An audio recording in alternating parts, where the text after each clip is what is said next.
तो दोस्तों the probability of their selection P U1 UN equal to probability of U1 into probability of U2 dot probability of U1. Note that when the second unit is to be selected, then there are n minus 1 units left to be selected in the sample from the population of n minus 1 unit, जैसा कि हम लोग previous video में देख चुके हैं. फिर when the third unit is to be selected, then there are n minus 2 unit left to be selected in the sample from the population of n minus 2 units and so on. समझ गए होंगे आप लोगों कि अगर आप पहला select करते हैं तो उस समय तो पॉपुलेशन n था. जब आप दूसरा सिलेक्ट करेंगे तो एक किसमें से कम होगा, तो कितना रहा होगा n माइनस 1. फिर तीसरा सिलेक्ट करेंगे तो कितना होगा n माइनस 2. वैसे ही सैंपल में पहले n हमको ड्रा करना है, उस हिसाब से फिर n माइनस 1 होगा, फिर क्या होगा n माइनस 2. सिंस हम लोग देख चुके हैं कि प्रोबेबिलिटी ऑफ यू आई कितना आया था n अपॉन n, उसी प्रकार प्रोबेबिलिटी ऑफ u2 तब क्या होगा, जब हमारे पास पॉपुलेशन n था, सैंपल साइज n था, तो इस हिसाब से हमारा कितना था n अपॉन n. तो प्रोबेबिलिटी ऑफ u2 क्या होगा, इस केस में हमारे पास कितना है n माइनस 1, तो ये हो जाएगा n minus 1 upon n minus 1. Similarly probability of u3 क्या होगा n minus 2 divided by n minus 2. फिर होगा probability of un equal to 1 upon n minus n plus 1. इसको चेक कैसे कर सकते हैं, अगर आप यहाँ पे n इक्वल टू 3 पुट करो तो ये क्या आ जाएगा 1 minus 1 upon n minus 3 plus 1 which is 1 upon n minus 2.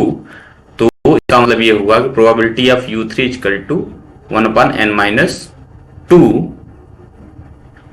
नीचे वाला पोर्शन आपको यहाँ पे दिख जाएगा. सिंस फ्रॉम द इक्वेशन 2 जो हम लोग प्रीवियस प्रीवियस वीडियो में देखे हैं, from equation 2 product of probability of u1 dot un, तो वो वैल्यू रख देंगे. प्रोबेबिलिटी ऑफ u1 क्या हो जाएगा n upon n, probability of u2 क्या हो जाएगा n minus 1 upon capital n minus 1, n minus 2 upon n minus 2 into 1 upon n minus n plus 1.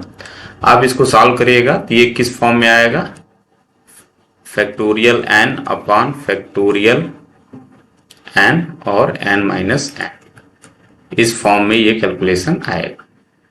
ये सिंपल है, आप देख सकते हैं. अब है अगला theorem, probability of drawing in on any unit, कि अगर आप एक यूनिट को ड्रॉ कर रहे हैं तो उसकी प्रोबेबिलिटी क्या होगी, वो होगी 1 अपॉन n. जिसको कैसे प्रूफ करेंगे आइए देखते हैं. इसके लिए हम सबसे पहले एक इवेंट मानेंगे ए, जो डिनोट करता है an event that a particular unit u j is not selected at the LF draw. मतलब एक हमारे पास यूनिट है जिसका नाम हमने दिया यूजे, मतलब जेएथ यूनिट. हमने माना कि एक ऐसा इवेंट जो कि जेएथ यूनिट एलएफ ड्रॉ पे सिलेक्ट नहीं होता है, तो हम लोग मान लेते हैं कि यह किस पे सिलेक्ट होगा, के ड्रॉ पे. तो इसके लिए लिखे हैं कि द प्रोबेबिलिटी ऑफ सेलेक्टिंग से jth unit at kth draw is probability of selection of u j at kth draw. मतलब हम A1 पे सिलेक्ट नहीं कर रहे हैं, A2 पे सिलेक्ट नहीं कर रहे हैं, A3 पे नहीं सिलेक्ट कर रहे हैं, डॉट डॉट हम किस पे सिलेक्ट कर रहे हैं, AK पे सिलेक्ट कर रहे हैं. ठीक है ना, तो उसको किसे डिनोट करेंगे, AK बार, और AK माइनस 1 तक हम जेएथ यूनिट को सिलेक्ट नहीं किए हैं. तो इस प्रकार हमारी प्रोबेबिलिटी क्या हो जाएगी, probability of A1 intersection A2 intersection dot dot AK minus 1 intersection AK bar. तो probability of selection of jth unit at k draw, हम लोग मल्टीप्लीकेशन रूल निकालेंगे कंडीशनल का. क्या होता है कि probability of A2 given A को हम लोग क्या लिख सकते हैं, probability of A1 intersection A2 divided by probability of A1. तो यहां से probability of A1 intersection A2 निकालेंगे तो क्या होगा, probability of A1 into probability of A2 given A1. ये दो इवेंट के लिए होता है, अगर 3 इवेंट के लिए होगा तो होगा probability of A3 intersection A1 A2. फिर वैसे ही AK माइनस 1 क्या होगा, AK माइनस 2 तक जाएगा. और जब AK पर जाएंगे तो हमारे पास क्या होगा, प्रीवियस में AK माइनस 1 तक जाएगा. तो probability of AK bar given A1 intersection A2 dot dot AK minus 1. Since probability of A1 क्या हो जाएगा, मतलब ये इस पे अगर A1 का मतलब कि जेएथ यूनिट पहले ड्रॉप सिलेक्ट नहीं हो रहा है, इसका मतलब क्या हो जाएगा, अगर सेलेक्ट होता तो 1 बाई n होता, नहीं हो रहा तो क्या हो जाएगा 1 minus 1 by n. Since second drop पे हमारे पास टोटल पॉपुलेशन यूनिट कितना होगा n-1। सिंस सेकेंड पे सिलेक्ट नहीं हो रहा है तो ये हो जाएगा 1 - 1 अपान n-1। सिमिलरली 1 - 1 अपान n-2 डॉट डॉट 1 - 1 अपान n k -1 -1 मतलब k -2 इंटू किस पे सिलेक्ट हो रहा है, a के पे सिलेक्ट हो रहा है तो क्या जाएगा 1 अपान n - k + 1। इन सब का हम प्रोडक्ट निकालेंगे तो यहाँ पे होगा n-1 अपान n, n-2 अपान n-1, n-3 अपान n-2, फिर ऐसे similarly n - k + 1 divided by n - k + 2 into 1 upon n - k + 1। तो अब ध्यान देखिए ये कैंसिल आउट होगा सिमिलरली, ठीक है ना। तो फाइनली हमको क्या मिलेगा लास्ट में 1 अपान n, केवल ये टर्म बचा रह जाएगा, ये भी अपने प्रीवियस वाले इवेंट से कट जाएगा। तो probability of selection of jth unit at kth draw क्या हो जाएगा 1 अपान n। अब हम लोग लेते हैं केस 2 जिसका नाम है SRSWOR। SRSWOR मतलब simple random sampling with replacement. मतलब हमने यूनिट सिलेक्ट किया फर्स्ट यूनिट, फिर इसको वापस भेजा पॉपुलेशन में, फिर हमने अगला सेकंड यूनिट ड्रॉ किया, फिर उसको पॉपुलेशन भेजा, फिर अगला थर्ड यूनिट ड्रॉ किया। तो ये प्रोसेस हम लोग इसमें करते हैं। तो इसका डेफिनेशन देख लेते हैं। The sampling units are chosen with replacement in the sense that the chosen units are placed back in the population. It is a method of selection of small n units out of capital N units by one such that at each stage of selection each unit has equal chance of being chosen। जैसा कि हम शुरू में इसका समझ चुके हैं। अब हम लोग एग्जांपल देख लेते हैं। जैसे my packet has 2 blue 3 black and 5 white tickets. I pick the ticket at random, I replace it and pick another ticket। तो ये बहुत ही इजी था। अब SRSWOR से थ्योरम देख लेते हैं। जैसे हमने SRSWOR में देखा था कि कितना total possible number of sample होंगे। When small n units are selected with SRSWOR, the total number of possible samples are n to the power n। The probability of drawing any of these sample is 1 upon n to the power n। आइए इसको proof को देखते हैं। तो इसके लिए पुनः हम लोग मान लेते हैं कि let ui be the ith unit selected in the sample। This unit can be selected in the sample either at first draw, second draw, dot dot dot and at draw। At any stage there are always n unit in the population। ये हमेशा रहेगा क्योंकि हमने वापस भेज दे रहे हैं। अगर n था फर्स्ट ड्रॉ किया तो इसकी प्रोबेबिलिटी 1/1 होगी, तो पता ही है। जब हम लोग सेकेंड ड्रॉ करने जाएंगे तो उस केस में भी तो फिर फर्स्ट वाले को उसमें डाल देंगे तो टोटल हमारे पास हमेशा क्या रहेगा n ही रहेगा। इन केस ऑफ WOR, जैसा कि हम लोग WOR में भी यही कर रहे थे, लेकिन यहाँ पे क्या होगा WR होना चाहिए। So the probability of selection of ith unit at any stage is 1 upon n for all I goes to 1 to n। Then the probability of selection of n units in the sample is सब independent होंगे। probability of u1 dot probability of u2 into dot dot dot probability of u1, सबकी probability 1/n होगी तो क्या जाएगा 1 upon n to the power n। अब वैसे simple है कि probability of drawing an unit the selection of jth unit at kth draw, क्योंकि हर केस में तो पॉपुलेशन में n ही यूनिट रहेगा। तो किसी केस में भी आप kth ड्रा पे आप निकालना चाहते हैं तो हमेशा क्या होगा 1 upon n ही होगा। ये उतना ही सिंपल है, इसमें कोई अलग से कुछ इसमें डेरिवेशन नहीं करना है। ये तो दिख ही रहा है ना कि हर केस में तो पॉपुलेशन यूनिट n ही होगा, क्योंकि हम लोग पहला यूनिट अगर सेलेक्ट कर रहे हैं तो फिर उसको वापस पॉपुलेशन भेज रहे हैं। तो जब भेज रहे हैं तो सेकेंड यूनिट जब ड्रॉ करने जा रहे हैं उसमें भी तो कैपिटल n ही रहेगा पॉपुलेशन, तो इसलिए हमेशा क्या रहेगा 1 upon। अब आइए हम लोग देखते हैं कि क्या डिफरेंसेस है बिटवीन SRSWR एंड SRSWOR में। तो SRSWR को देखते हैं कि the units once chosen are placed back in the population, units are not placed. Example में वहीं आप दे सकते हैं कि packet has 2 blue 3 red 5 white tickets, I pick the ticket at random and replace it and pick another ticket. ये WR हो जाएगा, इसमें हम लोग रिप्लेस नहीं करेंगे। ठीक है, इसमें total number of possible sample कितने होते हैं, n to the power n होते हैं। इसमें total number of possible sample कितने होते हैं, NCN होते हैं। The probability of drawing a sample SRS WR में 1/n to the power n होता है, इसमें 1/NCN होता है। आगे हम लोग कैलकुलेट करेंगे कि जो वेरिएंस ऑफ सैंपल मीन होता है SRS WR में होता है n-1 divided by capital N into S square, where S square is the population mean square. वैसे ही इसमें सैंपल मीन का जो वेरिएंस होगा वो होगा capital N-N divided by capital N S square. एक चीज और कि इसमें यूनिट का रिपीटेशन हो सकता है, किसमें, इसमें रिपीट कर सकता है यूनिट, इसमें रिपीट नहीं हो पाएगा क्योंकि एक बार हमने ड्रॉ कर लिया तो फिर SRS WR में वापस तो करना नहीं है, तो वो तो आएगा ही नहीं। अब आइए हम समझते हैं कि सिंपल रैंडम सैंपल के क्या मेरिट्स हैं। अच्छा, आपको लग रहा हो कि इतनी थ्योरी क्यों, क्योंकि एग्जाम में जो आईएसएस के टू द पॉइंट क्वेश्चन आते हैं कि सिंपल रैंडम सैंपल क्या होता है, उसके मेरिट्स क्या हैं।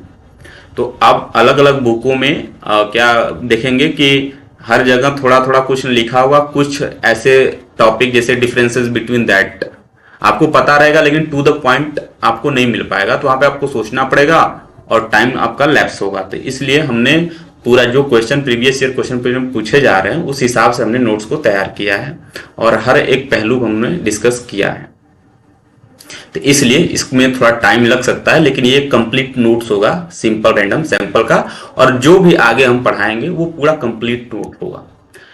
तो देखते हैं merit of simple random sample क्या होता है कि द एलिमेंट ऑफ सब्जेक्टिविटी और personal bias is completely eliminated. आप जजमेंट नहीं करेंगे, जजमेंट सैंपलिंग में आप डिसाइड कर लेते हैं कि यही होगा, ठीक है ना। तो इसमें आप ये नहीं कर सकते हैं। तो इसमें जो पर्सनल बायस होता है वो पूर्णतया क्या हो जाता है, खत्म हो जाता है, एक सब्जेक्टिविटी नहीं रह पाती है। दूसरा कि sample random sample is more representative of the population as compare to the judgement sampling. ये मतलब अच्छा माना जाता है कि एक रिप्रेजेंटेटिव है, इसमें कोई बायसनेस नहीं है, आप जजमेंट करके कोई डिसीजन नहीं लिए हैं, ठीक है। ये सबको रिप्रेजेंट करता है, पूरे पॉपुलेशन को रिप्रेजेंट करता है, जितने भी पॉपुलेशन यूनिट है उसको एक समान रिप्रेजेंट करता है। तीसरा कि sample mean as a estimate of population mean becomes more efficient as sample size and increasing. इसके कहने का मतलब है, अभी हमने देखा क्या कि वेरिएंस ऑफ सैंपल मीन का फार्मूला इस टाइप से आया था कि n-1/nn स्क्वायर। अगर हम WR की बात कर रहे हैं तो उस केस में यहाँ पे वेरिएंस ऑफ yn बार क्या होगा, इनवर्सली प्रोपोर्शनल क्या होगा, n के, ठीक है। पॉपुलेशन मीन स्क्वायर है तो कांस्टेंट, ये भी कांस्टेंट। तो इस हिसाब से अगर सैंपल साइज बढ़ता जाएगा तो वेरिएंस कम होता जाएगा। तो वही ये बात कर रहा है कि sample mean as an estimate of population mean, मतलब सिंपल रैंडम सैंपल में जो पॉपुलेशन मीन होता है उसका एस्टिमेट हम लोग क्या लेते हैं, सैंपल मीन, क्योंकि ये एफिशिएंट होता है। क्योंकि आप सैंपल साइज बढ़ाते जाइएगा तो इसका जो वेरिएंस होगा वो रिड्यूस होता जाएगा। तो हमने 3 इसके मेरिट देखे। पहला ये मेरिट कि ये पर्सनल बायसनेस को खत्म कर देता है पूरी तरह से। दूसरा, ये मोर रिप्रेजेंटेटिव होता है पॉपुलेशन जो भी यूनिट है as compare to judgement sampling. तीसरा कि जो सैंपल मीन है वो पॉपुलेशन मीन का एक एफिशिएंट एस्टिमेटर होता है, क्योंकि as a sample size increase होता जाएगा उसका वेरिएंस क्या होता जाएगा, डिक्रीज होता जाएगा। इसके और भी कुछ मेरिट हम लोग देख लेते हैं।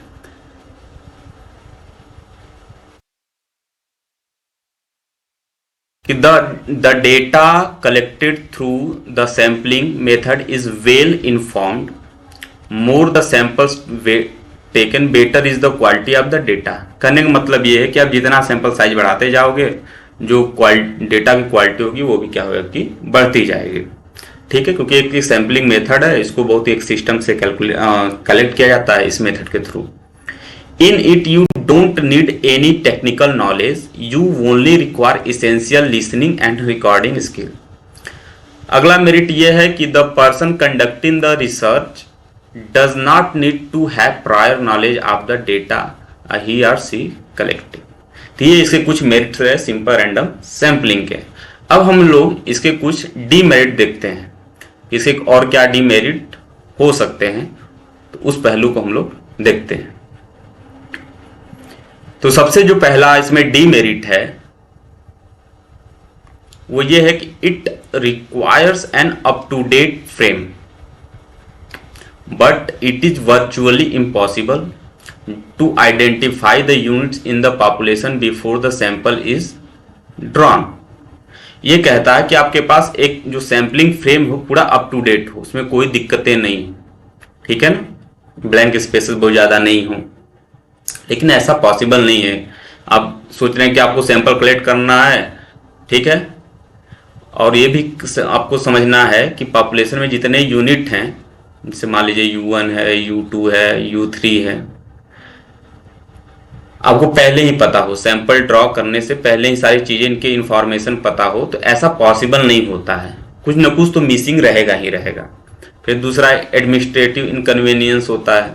तीसरा इसके डीमेरिट क्या है कि for a given precision SRS usually requires larger sample size as compare to stratified random sampling. इसका कहने का मतलब ये है कि अभी आप SRS के बाद अगला जो मेथड देखेंगे उसका नाम है स्ट्रेटिफाइड सैंपलिंग। तो स्ट्रेटिफाइड में क्या करते हैं कि उसमें हम लोग पॉपुलेशन को डिवाइड कर देते हैं स्ट्रेटा में। जब स्ट्रेटा में डिवाइड करते हैं तो स्ट्रेटिफाइड से जो भी हमारा मेथड जो सैंपल कलेक्ट करने का, उसमें जो वेरिएंस आता है सैंपल मीन का, वो ऑलवेज कम ही होता है SRS से। तो ये वही कह रहा है कि for a given precision simple random sample usually requires larger sample size as compare to stratified random sampling. At times, a simple random sample might give most non-random looking result. At times, a simple random sample might give most non-random looking result. Non-random looking result का मतलब है कि जहां पे probability बहुत ही क्या हो, कम हो। प्रोबेबिलिटी आपका क्या हो, बहुत ही कम हो। तो इसके लिए एग्जाम्पल्स इसको समझते हैं कि कैसे ये कि नॉन रैंडम रिजल्ट दे सकता है। जैसे मान लीजिए कि आपके पास एक पैक ऑफ कार्ड है, ठीक है, आपके पास एक पैक ऑफ कार्ड है, इसमें टोटल कितने हैं, 52 कार्ड हैं, और आपको उसमें 13 कार्ड सिलेक्ट करने हैं, ठीक है। तो if we draw n equal to 13 cards from a pack of cards, तो we may get all the cards of the same suit. अब ये जो 13 के 13 है, सब एक ही सूट से बिलोंग करें, तो इसकी प्रोबेबिलिटी क्या है, बहुत ही स्मॉल है, क्योंकि जरूरी नहीं है ना कि जो आपके 13 के 13 सब हर्ट ही हों, ठीक है ना, सभी के सभी 13 वाले हर्ट ही हों, एक ही कलर के हों सब, ऐसा तो पॉसिबल ही नहीं है। जैसे 52 कार्ड है, आपने पहला निकाला, मान लो हर्ट आ गया, ठीक है, दूसरा भी निकाला, वो भी रेड कलर का आ गया, वो भी तीसरा, ऐसा नहीं हो, कुछ उसमें तो ब्लैक भी आ सकते हैं, तो इसकी प्रोबेबिलिटी बहुत ही कम है। तो SRS might give a non-random looking result। अब हम देखते हैं कि सिंपल रैंडम सैंपल के क्या एप्लीकेशंस हैं। तो मोस्टली दो यहाँ पे हम लोग डिस्कस करेंगे। It is used to represent the entire data population. Simple random sample की सबसे बड़ी खासियत है कि पॉपुलेशन में जितने भी यूनिट है, अगर 100 है तो ये पूरे डेटा को क्या करता है, रिप्रेजेंट करता है। In two-stage sampling, units at each stage are selected with SRS-WR। अभी इसके जैसे इसके बाद आएगा stratified, double sampling, two stage, two phase, systematic, ये सब सैम्पलिंग मेथड आएंगे। तो उसी में से एक है टू स्टेज सैम्पलिंग। पहले फर्स्ट स्टेज करते हैं, फिर सेकेंड स्टेज करते हैं, मतलब पॉपुलेशन से कुछ यूनिट ड्रा किया, फिर उससे कुछ यूनिट ड्रा किया, तो ये टू स्टेज सैम्पलिंग कहलाती है, ठीक है। तो हर एक स्टेज पे हम लोग क्या, जैसे पॉपुलेशन साइज n है, इससे हमको स्मॉल n साइज का सैंपल सिलेक्ट करना है, तो इसको हम लोग इस सिलेक्ट करने के लिए कौन सा मेथड यूज करेंगे, सिंपल रैंडम सैंपल। ये वही कह रहा है कि इसका यूज टू स्टेज सैंपलिंग में किया जाता है सैंपल को ड्रॉ करने में।